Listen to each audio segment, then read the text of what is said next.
last 2 years, News Center has brought you the struggles of a young girl named Cyndimae Meehan. Diagnosed with a rare form of epilepsy, she and her family became advocates for access to medical marijuana. Meehan died unexpectedly on Sunday in her sleep. Her mother, Susan, stopped to talk with News Center's Amanda Hill as she made her way to Connecticut, where her daughter will be laid to rest. Thank you for taking good care of her. A caravan of friends and family joined Cyndimae Meehan on her final trip home to Connecticut. The 13-year-old had moved to Maine with her mother, Susan, 2.5 years ago for better access to medical marijuana. Cyndimae suffered from a rare form of epilepsy. When we moved to Maine, Cyndimae was in a wheelchair.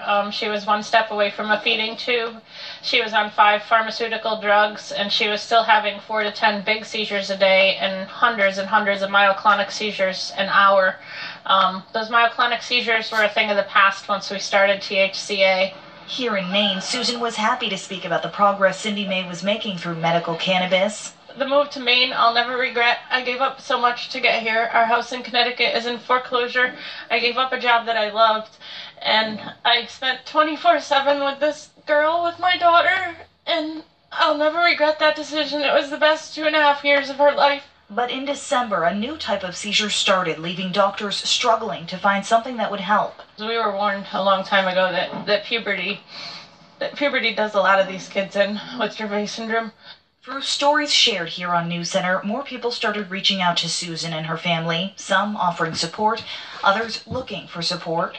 And so many people across the world know her smile and are learning the value of cannabis as a medicine. And those supporters gathered along the trip back to Connecticut to give her a big send-off as she makes her way home. One of her favorite sayings was, I'll make you better.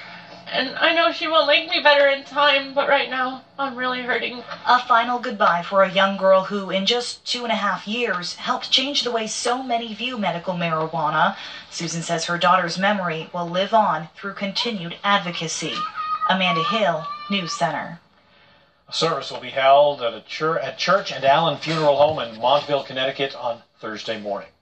Still to come on News Center at 6. Love you, Cindy. From Maine, who's proving you should never give up. From doing